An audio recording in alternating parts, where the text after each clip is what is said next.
Moikka! Lahden polkupyörähuollosta Ville tässä. Ensimmäisenä onnittelut uudesta pyörästä.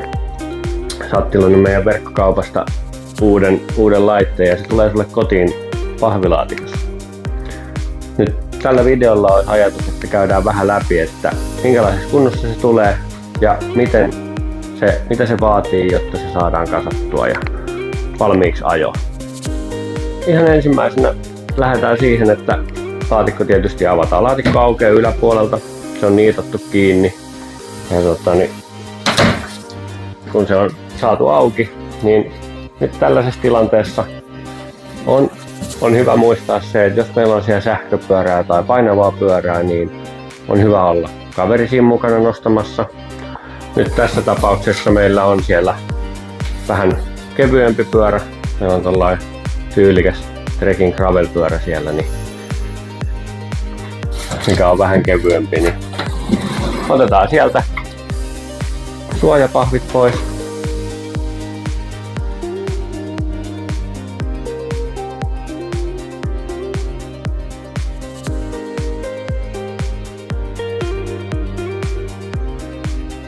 Varmistetaan, että se laatikko on tyhjä sitten kaiken kaikkiaan. No, nyt tuohon kasaamiseen, niin pyörät tulee koeajettuna. Eli me myymälässä kasataan pyörät, me koeajetaan pyörät, katsotaan, että se on kaikki kunnossa. Ja sen jälkeen me puretaan sitä niin vähän kuin mahdollista, että se mahtuu laatikkoon. Polkimet otetaan aina pois pyörästä. Pyörässä tulee vähintäänkin muoviset polkimet, jos mitään muuta ei ole tilattu. Ja sitten toinen, ja tää on nyt se missä tulee eroavaisuuksia, on se, että kippurasarviset pyörät, niin niissä tanko otetaan irti ohjaajan kannattimesta. Ja sitten maastopyörissä, suoratankosissa muussa, niin käännetään se tanko ohjaajan kannattimella vinoon. Eli se tanko on paikallaan, mutta kannatin käännetty sivua. Käydään tässä videossa molemmat vaihtoehdot läpi, että miten ne laitetaan kasaan, mutta nyt ensimmäisenä kippurasarvinen. Eli sitten laitetaan tanko paikalleen. No nyt kippurasarvisessa, niin meillä on ohjaajan kannatin, se on 4 pultilla kiinni, niin tää vaatii pienen asettelun, eli ensimmäisenä me asetellaan tankoa vähän paikalleen. Meidän ei tarvitse vielä olla mitenkään nuuka siinä, että missä asennossa se on.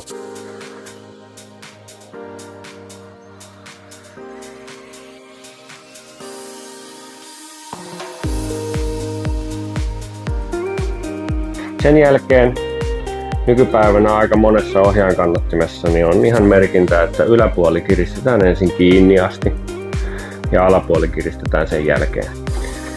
Elikkä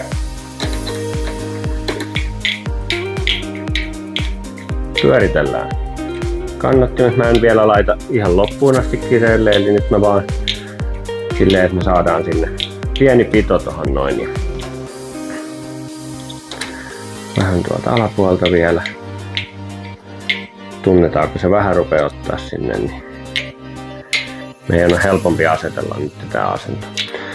Sitten esimerkiksi tässä kyseisessä tangossa, niin meillä on täällä merkkiviivat molemmin puolin. Niin me pystytään, kun meillä on se hellästi kiinni, niin me pystytään katsoa, että se on keskellä. Ja toinen tärkeä asia, nyt varsinkin kippurasarvisessa pyörässä, osittain vähän makukysymys, mutta siinä on myös aika lailla sellaisia hyviä ohjenuoriakin, niin on tää tangon asento. Ja nyt tällaisessa pyörässä itse esimerkiksi henkilökohtaisesti suosin sitä, että tää tanko, tää alatangon linja, mikä tästä lähtee, niin se tulisi noin tänne niin kuin vanteen kohdalle.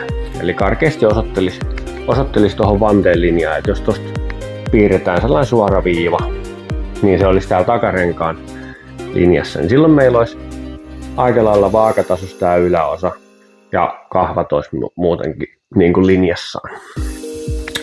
Sen jälkeen, kun me ollaan siihen tyytyväisiä, niin otetaan se työkalu käteen ja kiristetään loppuun nää. Näiden kiristäminen on silleen, että ei missään nimessä käännetä hampaatirvessä. Tässäkin on esimerkiksi hiilikuitunen ohjaintanko, niin ei missään nimessä hampaatirvessä, mutta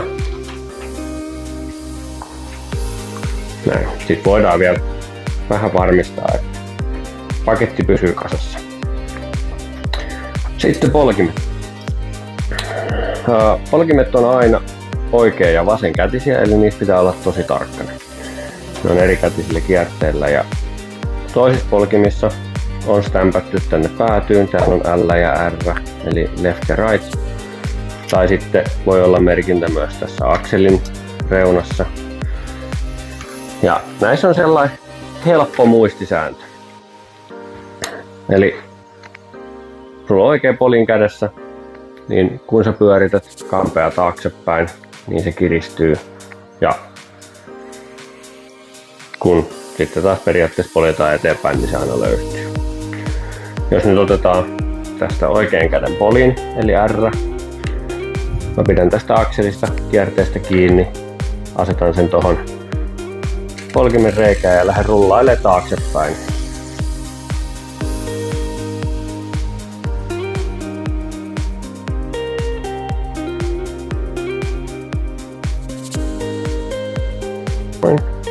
Ja sitten on kaksi vaihtoehtoa, joko tässä esimerkiksi tässä polkimessa näkyy 15 milliselle lenkkiavaimelle paikka tossa, tai sitten täältä takapuolelta me saadaan 6 millin tai 8 millin, vähän riippuu mallista, niin kuusiokoloavaimella se kiristetty.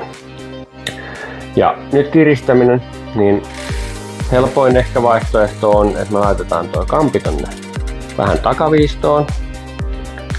Sitten mä laitan esimerkiksi täältä nyt tämän 6 millin avaimen silleen, että avain osoittaa eteenpäin. Ja mä painan avaimesta alaspäin. Niin polin on kiinni. Toiselta puolelta, jos katsotaan, niin taas kampi taaksepäin alaviistoon. Työkalu paikalleen osoittamaan eteenpäin. Ja painetaan alaspäin. Noin, siinä on polkimet paikallaan. On tanko paikallaan. Satulan korkeus, se on sellainen, että joko verkkokaupassa tilatessa voit laittaa lisätietokenttään sen sun satulan korkeuden, niin säädetään siihen, tai sitten itse asettaa sen vielä mieluisalle korkeudelle. Sen lisäksi otetaan sitten loput muovit pois pyörästä. Täytetään juomapullo paikalleen ja ei muuta kuin kovaa vetoa vaan. Joo, eli tässä mä näytän nyt sitten teille sen toisen vaihtoehdon siitä ohjaamosta, minkälaisena se tulee. Eli siellä on tanko paikallaan, mutta se on käännetty eturenkaan linjan mukaisesti. Eli ohjainkannatin ja sen kiristäminen on tässä nyt sitten tarkoitus. Ja ohjainkannatin on aina kiinni 2 pultilla täältä päädystä. Ja me ollaan tässä vaiheessa, kun ollaan se pakattu, niin ollaan toinen pultti aina jätetty vähäsen vielä kiinni, että se pysyy siellä kuljetuksen aikana. Eli ihan himpun verran löysetään vielä molempia pultteja siitä. Sen jälkeen me lähdetään kääntämään sitä tankoa. Ja tää on nyt sitten jokaisen omassa katsonnassa ja omissa silmissä, että koska se näyttää siltä, että se on suorassa. Ja kun ollaan tyytyväisiä siihen linjaan, näyttää siltä, että on suorassa, niin sitten lähdetään näitä pultteja kiristämään. Ja kiristäminen tässä, niin voidaan pikkasen vuorotella sitä, jolloin saadaan se puristus tasaisesti siihen. Ja kiristelee niitä tasaisesti, tollanen pikkunapakka. Tässäkään ei tarvi hampaatirvessä missään nimessä kiristää sitä, vaan silleen, että ne tuntuu siltä, että ne on tasakireellä. Ja